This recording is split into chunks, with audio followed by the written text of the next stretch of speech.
The 787 Dreamliner has crashed in India, killing almost everyone on board and injuring dozens more on the ground. This Boeing 787. It's a very safe aircraft, 14 years of stellar safety records on this thing. June 12th, 2025. Ahmedabad, India. An Air India Dreamliner lifts off under clear skies, bound for London. Moments later, it fails to climb. In seconds, Flight AI171 crashes into a crowded neighborhood. Fire engulfs the wreckage. Nearly 300 lives are lost. As families mourn, investigators search for answers. How does a modern wide-body airliner fail during its most basic task? Takeoff? This is Inside Aero Disasters. The crash of Air India Flight AI171. June 12, 2025, Ahmedabad. At 1:17 p.m. local time, Air India Flight AI171 receives clearance to depart. The aircraft, a Boeing 787-8 Dreamliner, registered VTANB, is scheduled for London-Gatwick. On board, 242 people, among them 169 Indian nationals, 53 British, 7 Portuguese, and 1 Canadian. The cockpit is crewed by Captain Sumit Sabharwal and First Officer Clive Kundar. Weather is not a factor. The skies are clear, winds are calm, temperature sits at 37 degrees Celsius. Hot but well within operating limits for the aircraft. At 1:38 p.m., Flight AI171 taxis onto runway 23. The twin GEnx-1B engines spool to takeoff power. Acceleration builds as the aircraft passes 80 knots, then V1, and finally VR. The first officer calls for rotation. The Dreamliner begins to pitch. But instead of climbing, the aircraft struggles to gain altitude. Airspeed decays rapidly. Climb rate never stabilizes. Within 30 seconds of rotation, the aircraft loses lift entirely. Flight AI171 drops into Megani Nagar, a dense residential district directly beyond the airport perimeter. The forward fuselage fractures on impact. Both wings shear from the center wing box. The empennage separates near the rear pressure bulkhead. Fuel tanks rupture instantly. Thousands of liters of jet fuel ignite within seconds. Flames consume not only the wreckage, but surrounding buildings, including parts of the BJ Medical College hostel, where medical students are injured in the collapse. The fire's heat is extreme. As Union Home Minister Amit Shah later confirms, the intensity leaves almost no chance for survival inside the aircraft. Emergency teams reach the scene within minutes, but the combination of high-temperature fires, structural collapse, and spreading fuel makes rescue operations brutally complex. In less than a minute, one of India's worst air disasters has unfolded. With the wreckage secured and both flight recorders recovered, investigators face the central question: why did a fully certified Boeing 787 fail to climb in clear conditions on a standard departure? The investigation begins with the basics: weight and balance. For any wide-body aircraft, accurate weight calculations are critical. Every passenger, bag, and kilogram of fuel determines the thrust required for takeoff. If even one number is wrong, either in dispatch, paperwork, or entered into the aircraft's flight management system, the engines may deliver less power than truly needed. Investigators are now comparing the load sheet, flight plan, and system entries for any miscalculations that could have left the aircraft underpowered at rotation.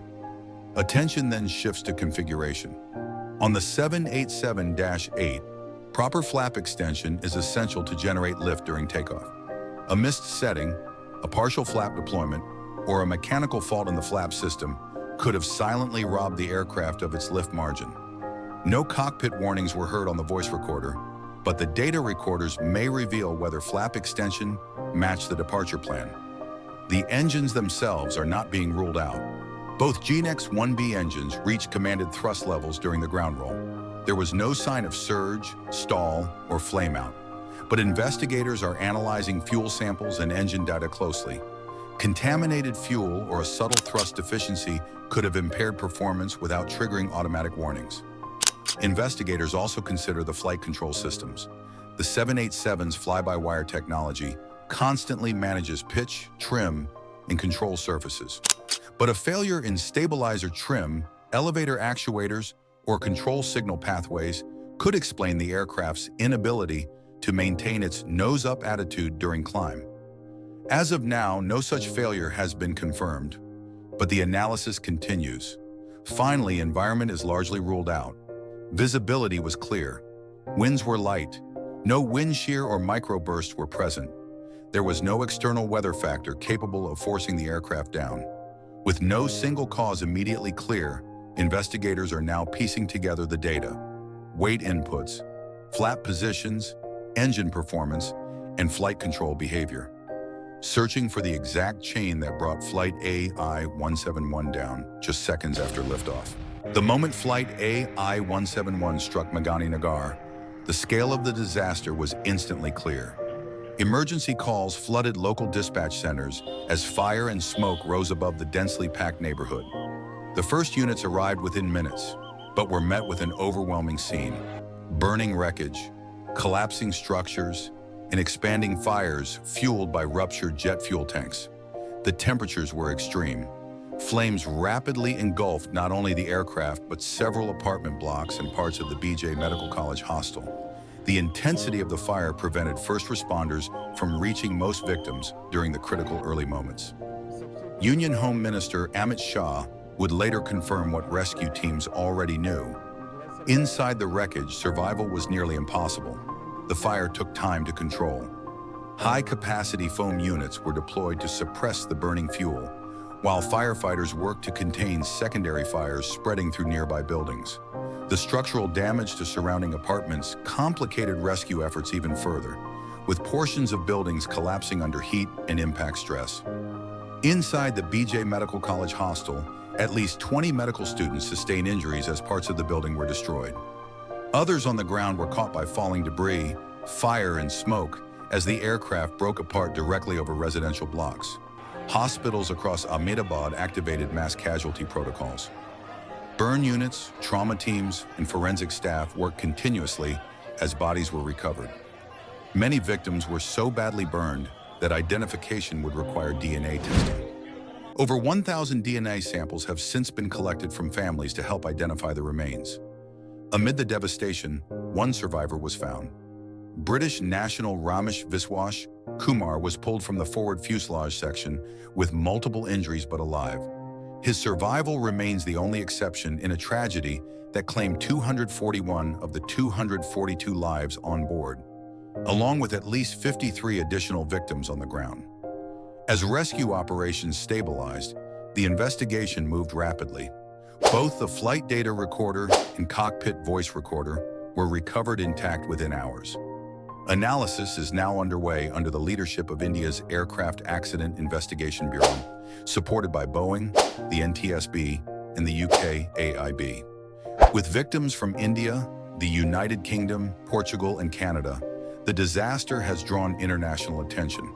Governments around the world have offered assistance and expressed condolences. Air India has launched family support efforts, operating special flights to bring grieving relatives to Ahmedabad, and establishing direct support hotlines for those affected. As limited flight operations resume at Sardar Vallabhbhai Patel International Airport, investigators continue working through thousands of data points, system readings, and structural findings to understand exactly how a modern wide-body aircraft operating in stable conditions failed so completely during the most basic phase of flight. The answers and accountability remain ahead. The investigation into Flight AI171 is still unfolding. As the data speaks and the facts emerge, Inside Aero Disasters will continue to bring you verified updates on the causes behind this tragedy. Stay with us. The investigation is far from over.